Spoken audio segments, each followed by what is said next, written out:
Alright, y'all. Love and Hip Hop Season 8, Episode 4. Here we go. Part of me wants to call this episode Reflections. I don't even know what the real name of this episode is, because all they did was reflect on shit that happened in the past episode. Let me get Safari and Dream Doll out the way, because that was an unfortunate situation. I really have nothing bad to say. I really love how Dream Doll stepped up and was there for Safari. I like their chemistry. Yeah. Now, this Bianca and Bree situation needs to just come to a head, and really fast, because it's getting old. Every episode, you low-key talking about the same shit, when y'all really should just be focusing on getting that bag. So, I would say, either come to a consensus and say, you know what, let's just go ahead and sit down and talk.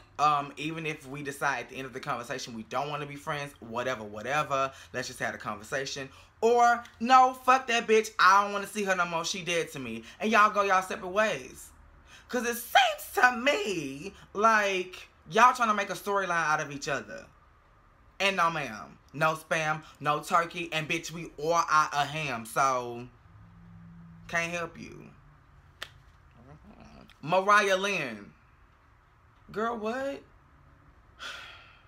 At the bare minimum, Dream Doll was being a loyal friend to Bree, saying that, girl, if I'm around and she go down, I got your back. That's how friends are supposed to react. You took that tidbit of information and went to your manager about it? Girl, this was modern day tattletelling. And what the fuck? How you gonna be about that life if you telling on folk? Girl, Mariah, you know, I was rooting for you. And I would say we was all rooting for you, but baby, fucking I never read your ass for filth. Well, I thought you looked amazing. So, apparently it was just me. And now you ain't got no damn body. Because I ain't finna root for no punk ass bitch. No, ma'am. You saw how I felt about Treasure P. Don't be no Treasure P, bitch. Don't talk all this shit. And then you ain't about that life. Because let's be real, girl. BBOD was not ever a threat. Staying on Bianca and swiveling over to Jonathan. Jonathan, I don't know how to feel about this situation. Because you were being a loyal ass friend too, by going back and saying something to Yandy. I get it from that standpoint. Hey, bitch, you my girl. Let me let you know, the girl who you managing right now, I hear she talking shit about you. Now, me personally, what I would have added to that dialogue was, you need to call her. You need to sit down and have a conversation with her. Boom, da boom, da boom. But I wouldn't have just told her, this bitch talking about you, drop this bitch, don't fuck with her no more. That's where you fucked up. Let a bitch know what's going on, but try to reach a resolve. Because it seems to me that when y'all was sitting down all together, you was all about that peace, and now your heart ain't get y'all. So, why you gotta change your heart? I mean, because when you was talking to Yandy, it seemed like your mindset was, if we beefing, I got you. If we beefing, I got you. Now we sit down, homie rises up on your ass, and you kumbaya, my lord. So, somebody got some explaining to do. But, on the opposite end, Bianca, a hit dog will holler. I'm not saying you really was out in these streets talking about Yandy, but if you wasn't, why you so pressed that he said that you was? It shouldn't move you to chorus to that extent. And I've said this to you. I know I've said this to you in reference to Bree.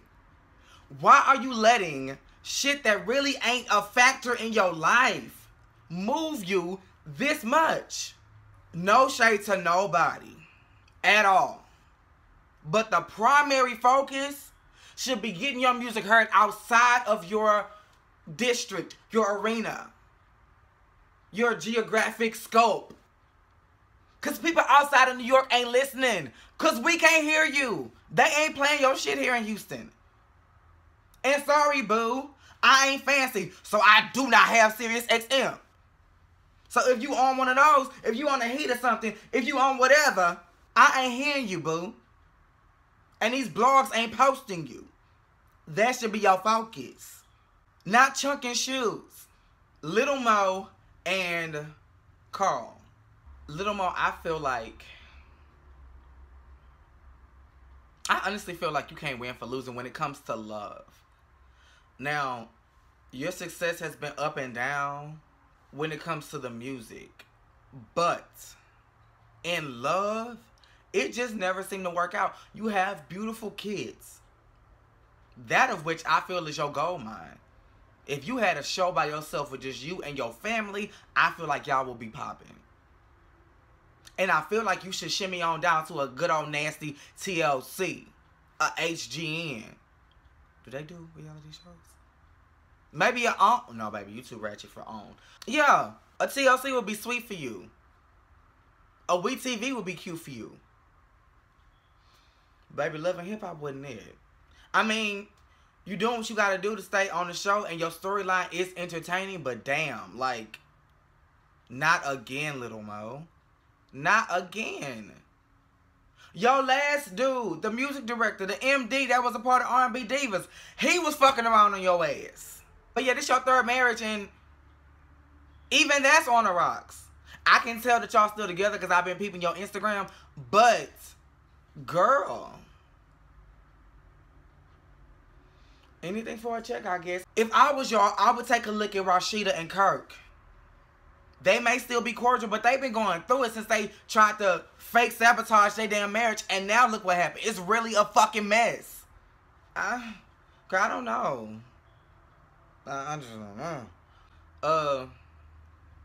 Remy, I'm so happy that you finally on the same page with Papoose, and you saying you ready to go ahead and get this shit started, and let's have this baby. Okay, Papoose, with you, I want to pump the brakes on the whole Juju situation. She wasn't trying to put doubt in Remy's head. She was just saying, it's a possibility. You know, it happened to me. And I was all giddy and I was let down again. So be realistic. I get where Juju was coming from, but now thinking about it, regurgitating it, I get where Papoose is coming from as well. We just had a traumatic ass miscarriage on national television. None of which happened to you, Juju. So we need to be as positive as possible over here. So I get it. I get both sides of it. That was pretty much all that was going on in this episode. This episode really didn't have a lot going on. Y'all know I really don't want to talk about Anais and Rich. Because you already know how I feel about Anais. The bitch ain't faithful. And I already told y'all. Nothing was going to change Rich. That shot was just going to slow his ass down. And the sugar was only going to make him sweeter. And I'll be damned. So y'all, that's all this episode gave. It was popping, but it was still kind of uneventful to say the least. Yeah. They drug some scenes out too long. Some scenes they cut too short. Some scenes weren't necessary. Yeah. Same place, same time.